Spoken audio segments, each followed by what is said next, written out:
तकरीबन कुछ 2011 के आसपास एक न्यूज़ चैनल ने अचानक से इंडिया के टॉप 10 मोस्ट हॉन्टेड प्लेसेस में मेरठ के जेपी ब्लॉक को भी शामिल कर दिया था, जिससे कि वहाँ के जो आसपास के लोकल लोग थे वो बहुत ही ज़्यादा एकदम घबरा उठे थे। बोल रहे कि ये हमारे आसपास की ही जगह है एंड इसको हॉन्टेड बताया जा रहा है। लोग वहाँ पे जाना शुरू कर दिए। वहाँ पे देखा जाए तो कुछ खंडर बिल्डिंगें हैं जहाँ पे अभी ना सरकार को भी बहुत ज़्यादा टेंशन आ रही थी कि यहाँ पे लोग बहुत ज़्यादा जा रहे हैं, कुछ गलत हादसा ना हो जाए यहाँ पे। तो इसीलिए सरकार ने यहाँ पे 6 आर्मी वालों को बैठाने का सोचा। 6 आर्मी वाले यहाँ पे बैठते हैं, यानी अभी इस खंडर जगह पे 6 आर्मी वाले लोग रहने वाले थे। लेकिन फिर भी यहाँ पे रात को लोग आते थे ये देखने के लिए कि यहाँ पे क्या भूत प्रेत है या नहीं है। लोगों की 2 चीज़ों की वजह से यहाँ पे जाने को बहुत ज़्यादा उनको डर लगता था, उनकी फटती थी। पहले तो 6 आर्मी वाले लोग हैं, लाइक एकदम आर्म्ड आर्मी वाले लोग हैं, अगर देखेंगे तो कुछ हमको मार वार ना दे। और दूसरा प्रेतात्माओं का डर। अब वहाँ पे जाओगे ना तो आपको ज़रूर एक बार ऐसा खंडर जगह पे खड़े होने के बाद डर तो आपको लगेगा, चाहे वहाँ पे कोई हो या ना हो, फिर भी आपको किसी ना किसी के होने के एहसास से तो खौफ महसूस होगा ही होगा कि यहाँ पे कोई तो है मेरे अलावा है, लेकिन बस वो जिंदा नहीं है। अब मेरठ के जेपी ब्लॉक के इस खंडर में कुछ 6 लोग रह रहे थे। 5 के 5 जो आर्मी ऑफिसर्स थे वो लोग इसी शहर के थे, मतलब मेरठ के ही थे। लेकिन जो एक आर्मी ऑफिसर था वो एक्चुअली पटना से बुलाया गया था, उनको पटना से उनकी यहाँ पे पोस्टिंग लगी हुई थी, तो वो यहाँ पे आए थे। लेकिन उनका ये कहना था कि मेरी माँ भी मेरे साथ ही रहेगी यहाँ पे, क्योंकि उसकी माँ का कहना था कि लाइक उसकी माँ पहले तो बहुत ज़्यादा बूढ़ी हो गई है एंड वो अपने बेटे के अलावा कहीं और पे रह नहीं सकती। एंड उसके साथ साथ लाइक उसकी माँ कहती है कि लाइक मुझे सोने में तकलीफ होती है, मुझे आसपास कोई ना कुछ चाहिए, मैं वहाँ पे पटना में अकेली रह जाऊँगी, तो मुझे इसके साथ रहना है। एंड अभी पंकज की बात है, पहले तो कोई मान नहीं रहा था, लेकिन अभी at the end of the day सबने उसकी अर्जी भी मंजूर कर दी। Now it was the very first day. अभी पहले दिन में लाइक सब लोग ने अपना इंट्रोडक्शन दिया, एकदम नॉर्मल था, ऐसा लग रहा था कि कोई खंडर में रह ही नहीं रहा है, एकदम सब कुछ एकदम नॉर्मल था। काफ़ी रात हो गई थी, काफ़ी ज़्यादा ठंड हो गया था। तो अभी उन्हीं 6 आर्मी ऑफिसर्स में से एक का नाम था इमरान, एंड अभी उसने बॉन फायर लगाया था। फिर फायर लगाने के बाद सब लोग उसके आसपास बैठ गए। इमरान ने कहा कि आप में से सबको इस जगह के इतिहास के बारे में पता है कि नहीं? सबने कहा नहीं। उसने चलो ठीक है, रात भी हो रही है, ठंड का मौसम भी है, तो मज़ा आएगा, मैं आपको इस खंडर के इतिहास के बारे में बताता हूँ। इमरान ने कहा कि ये वाली जो जगह है वो 1930 के दशक में लाइक मिलिट्री ऑफिसर्स के लिए बनाया गया था ये वाली जगह को। लेकिन एक रात ऐसी आई थी जिसकी वजह से इस पूरी इलाके को, सारे घरों को यहाँ से अबैंडन करके लोगों को जाना पड़ा था। उसके बाद से ये खंडर है, 80 साल हो चुके हैं यहाँ पे, उसके बाद से कोई भी नहीं रहा है, खाली है ये।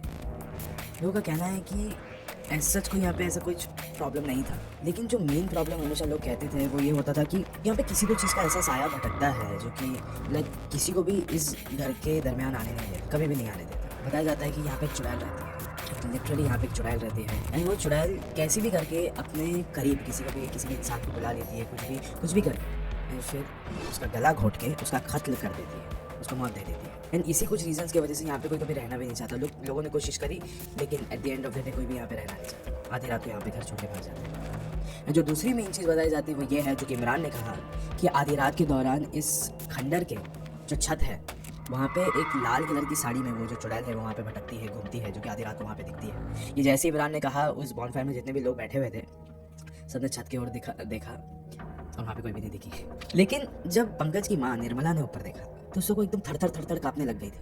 वो एक जगह एकदम ऐसे शांत होकर बैठ भी नहीं पा रही थी। फिर पंकज अपनी माँ निर्मला को अंदर लेके गया, उन्होंने जाके उनको एक पहले तो कंबल पहनाया, उनको कहा कि माँ ये सब चीज़ लाइक झूठ है, ये सब सिर्फ एक कहानी है, ये सब पे आपको बिलीव करने की कोई भी ज़रूरत नहीं, क्योंकि हम भी इस पर बिल्कुल यकीन नहीं करते, ये तो बस ऐसी बातें हो रही थी इसके लिए ये सब कुछ निकल गया और कुछ नहीं। फिर उसके बाद निर्मला ने भी यही सोचा कि हाँ शायद से हो सकता है कि ये सिर्फ एक कहानी है, कहानी की वजह से मुझे इतना ज़्यादा डर लग रहा है, ठीक है। फिर वो सो गई एंड जो बाकी लोग थे वो लोग बाहर चले गए, आर्मी ऑफिसर जो थे अपनी ड्यूटी पर। फिर कुछ 2-3 घंटे बाद जब रात बहुत ज़्यादा हो गई थी, 1-2 बज रहे हो गए शायद से, तो उस समय उसमें अचानक से निर्मला को एक औरत की ना रोने की आवाज़ आने लग गई। एंड अभी निर्मला ने बोला कि मेरे अलावा तो यहाँ पे कोई औरत है नहीं।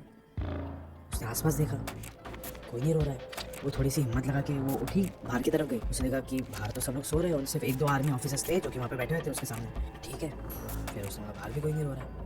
वो अंदर की तरफ बस जाने ही लगी कि उसने वापस से सुना कि आवाज़ आ रही है किसी के रोने की, लेकिन ये बार ये आवाज़ छत की तरफ से आ रही थी।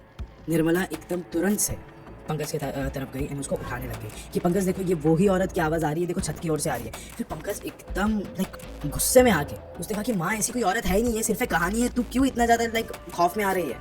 कोई भी औरत नहीं है, अगर आप इसके बारे में सोचोगे तो आपको और भी ज़्यादा यहाँ पे डर लगने लगेगा।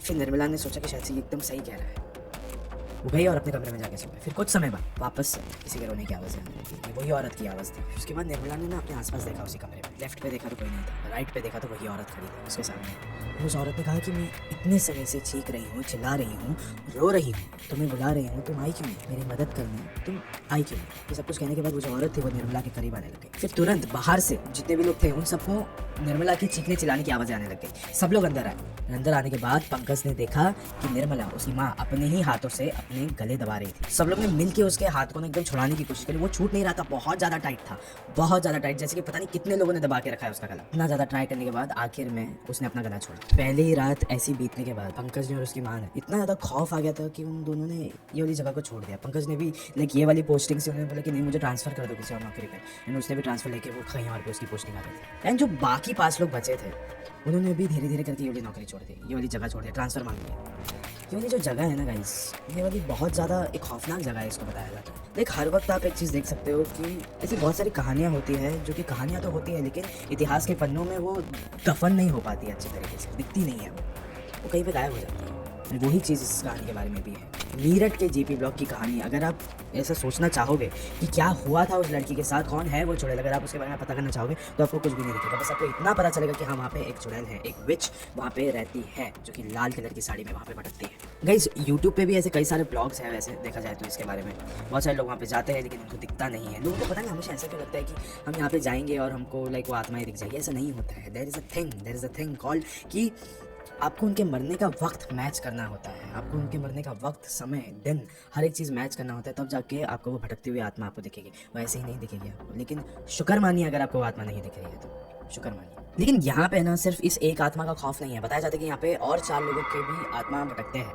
बताया जाता है कि कुछ लोग ऐसा एक्सपीरियंस है कि ये उस खंडर में जाते हैं जो लोग हैं, एंड उनको उनके नज़रों के सामने 4 आदमी लोग दिखते हैं, 4 लड़के लोग दिखते हैं जो कि वहाँ पे ऐसे ग्रुप बना के शराब पी रहे होते हैं। एंड जैसे ही ये लोग उनको देखते हैं, उनके थोड़े करीब जाते हैं, वो लोग गायब हो जाते हैं, अदृश्य हो जाते हैं।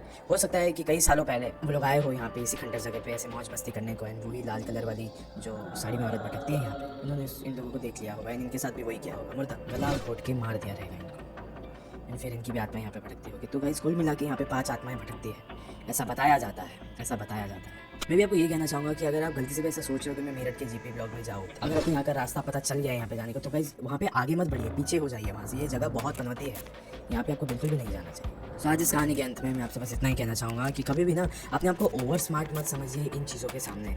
कभी भी ये मत समझिए कि आपको यहाँ पे जाना है इस फलाने इलाके में ये साबित करने के लिए यहाँ पे कोई भूत प्रेत नहीं है। मैं आपको पहले भी बोला है इस वीडियो में कि शुक्र मानिए कि आपको आत्माएं नहीं दिख रही, क्योंकि एक बार आपको वो दिख जाए तो आप जिंदगी भर उन्हें भूल नहीं पाओगे, भूल नहीं। That's not an experience, that's the last experience what you will be having. वो सिर्फ एक ही एक्सपीरियंस होगा आपकी ज़िंदगी का। बहुत सारे लोग होते हैं जो कि पागल हो जाते हैं किसी प्रेत आत्मा को देखने के बाद, गायब हो जाते हैं कहीं पे, ऐसे गुमसुम ऐसे पड़े हुए रहते हैं आत्माओं को देखने के बाद। ये चीज़ें वाकई में एग्जिस्ट करती है। आप इन चीज़ों पर बिलीव करो या ना करो, ये चीज़ें तो है आपके इर्द गिर्द ही है, शायद से हो सकता है अभी भी हो आपके इर्द गिर्द, हो सकता है। शुक्रिया।